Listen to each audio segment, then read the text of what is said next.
Hi, my name is Paul Waye. I'm 57 years old and I'm a professional plogger. You know the trick, huh? It's never a sort of stop drop. Yeah, plogging is picking up trash while running. The word actually was invented or thought up in 2016, but I'd already been doing it for 5 years before then. And in fact, I know the date I started. It was the 29th of September 2011. That was the very first time I picked up trash. I know that because I made a tweet.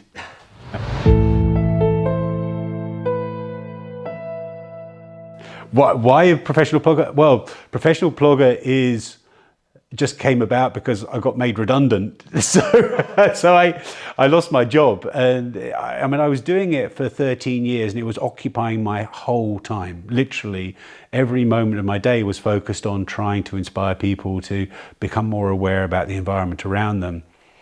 I never thought as a 57-year-old, 58 in a few weeks' time that I would actually be able to make a career of it. I always thought that I'm too old, too ugly. But then I lost my job and the unemployment agency gave me a chance. They said, we'll support you in what you do. And so I took a leap of faith, a huge leap of faith, and became a professional plogger.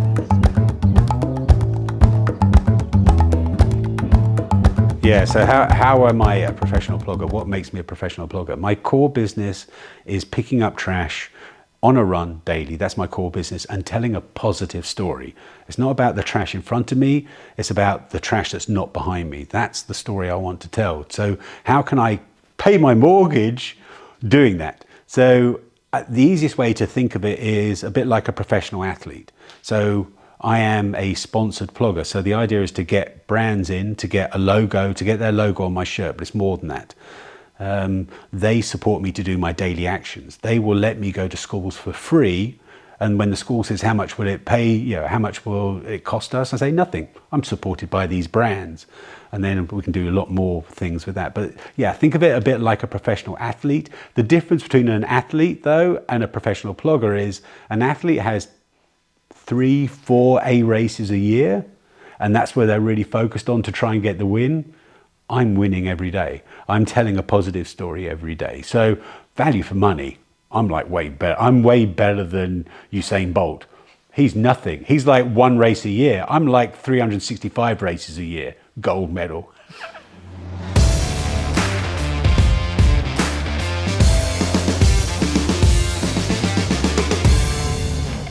One of the first ones that came on board was Statiegeld Nederland, the deposit system here that we've got in the Netherlands. So I've been working with them before. I just sort of didn't even pitch to them. I said, look, this is my plan. They went, we're in. Bang, that's it. So, and again, it brings in, so suddenly I'm on their socials. So those other brands that come on board, then they suddenly appear on their socials as well. It's the idea of a partnership. It's not just a sponsor. It's something I want to work with that brand and grow. So Statiegeld Nederland is one. I've got the running shop that's been supporting me for years in what I do. They support me. And I've also had some funds that have come in from applying to assistance from Rabobank. So Rabobank have given me a nice pot of money to help pay for a mortgage for a bit.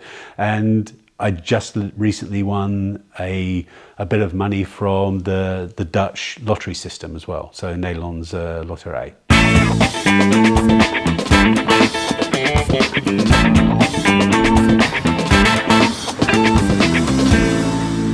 The difference between me as a runner, running is my passion. I've been doing it since I was 13 years old. And I find it amazing that in my 50s, I still go out, start running with the same grin on my face. It is really the passion I have, but plogging is my commitment. But the difference between a runner and a plogger is night and day. As a runner, I was so focused on that time.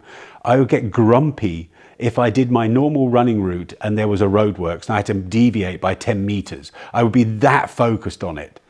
But as a plogger, I'm trying to find trash. So it's actually freed me up from those chains of restriction, those restricted chains. So now as a plogger, instead of going right on the same route, I go, oh, I'm going to go left or I'm going to go straight on. I don't know where I'm going to go today. It's so liberating.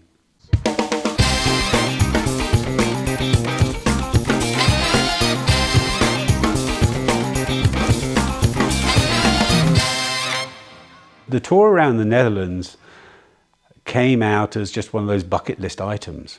To celebrate my 10th anniversary as a plogger, I came up with a 100-kilometer plog, continuous plog. So I did that, and I thought, oh, this is kind of fun doing these huge adventures. So on my bucket list was originally to do the entire border, so to go around the border of the Netherlands.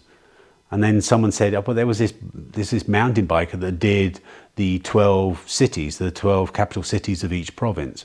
He sort of did that on his mountain bike, and I was like, oh, that's kind of crazy and cool. Instead of just not seeing people, I'll be going to the city. So it was just an evolution of a bucket list item, really, that I had, that I never thought I would do anything. But then as a professional plogger, I don't have a desk to sit behind. I can choose what I do. I'm just going to go out for a run and pick up trash. Okay, maybe it's going to be a different city this day. So it's given me the flexibility to do a crazy adventure.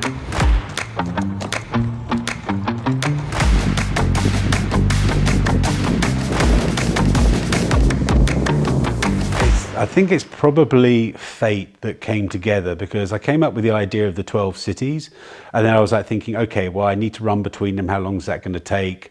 And I just worked it out, and it came to, it's around a month. So then I fitted it all into 31 days, 31 marathons, at least a marathon. Some days are 65 kilometers. So then it's just going from city to city, working out the route and sort of the quickest way I can get there, and it just worked out to be a month. So it's the entire month of May.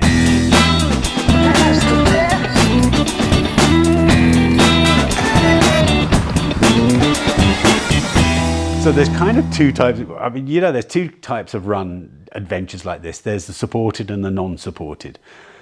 I would love to be supported. I would love to have a bus or a van going beside me with all my gear in it. The truth is I can't afford it. So I'm unsupported, I'm self-supported, because it's the cheapest option for me. So I'm going to be pushing a little baby jogger around with me for the whole time with all my gear in it. So yeah, just the cheapest option.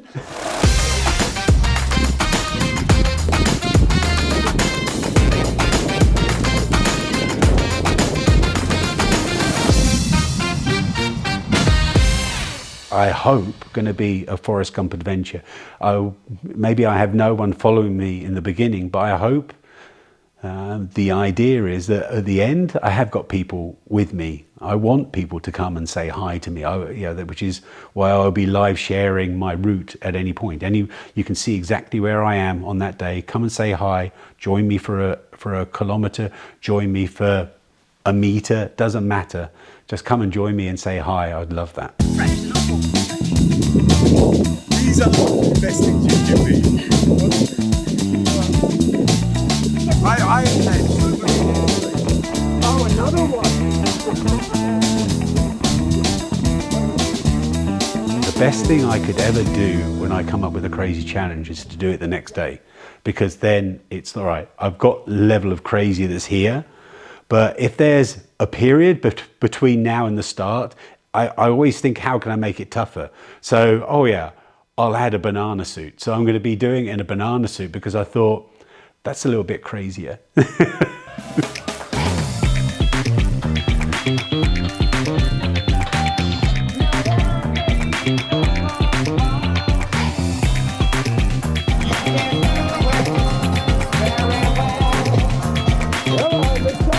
So the banana is amazing.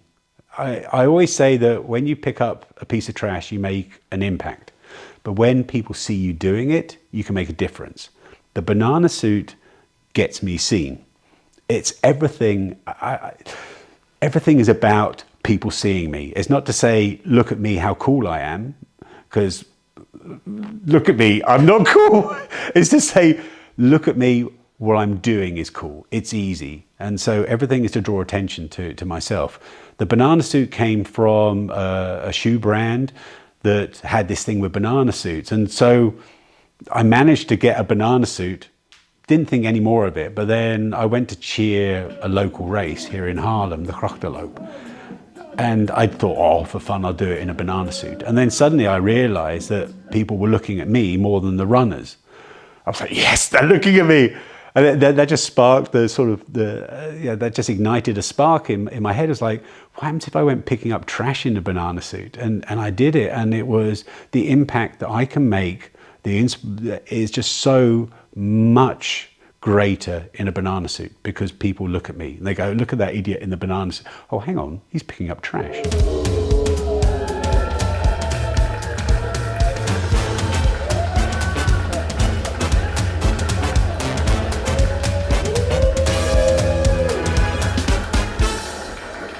Becoming a professional plogger, one of the first things I thought was I need to have a sustainable banana suit, something I can wash, something that I can reuse and really make a lifelong banana suit. So luckily, two very different stories have come together. One is Patagonia have made me a suit out of the jackets that they use for repairs, or that were not perfect enough to sell, and they kind of use that for the repair service. And the other one is a small atelier in Ede, and that is just a little foundation, and they just have made it out of old materials.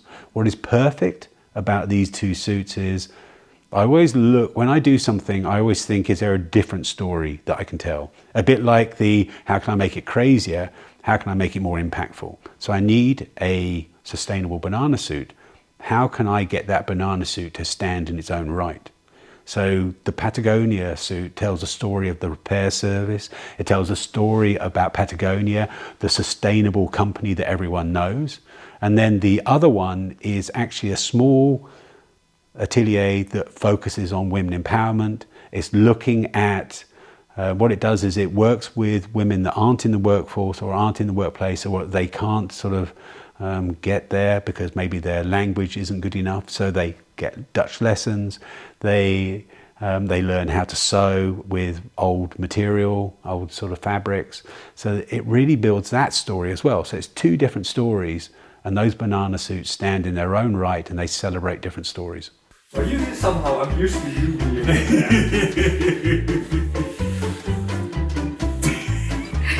I don't need to do this because it's like.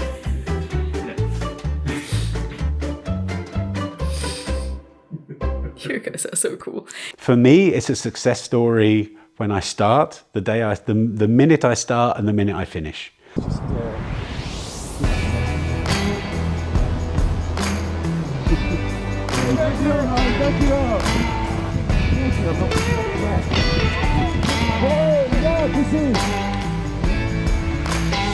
Until then, it's the stupidest idea ever.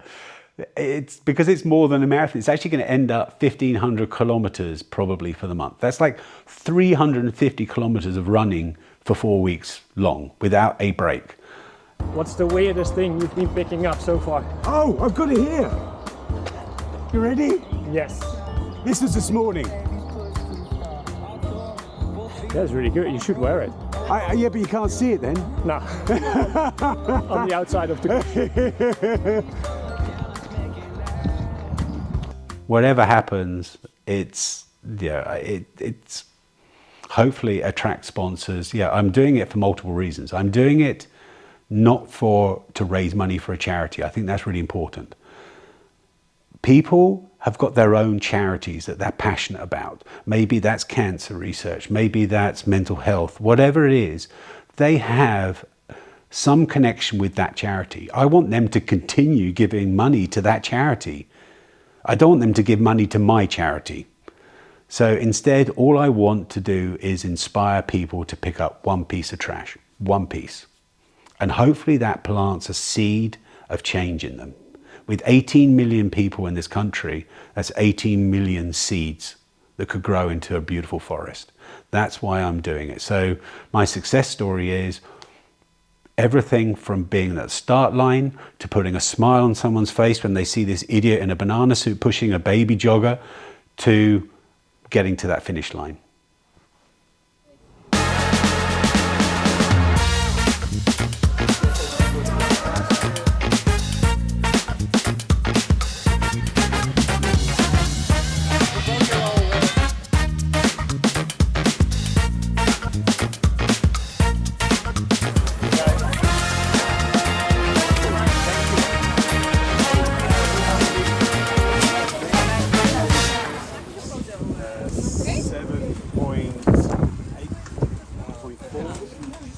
10.4, 11 kilos.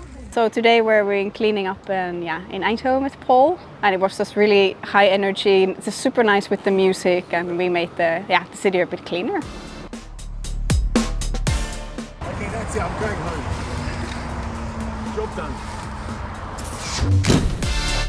Thank you! Let's go! Go, go, go!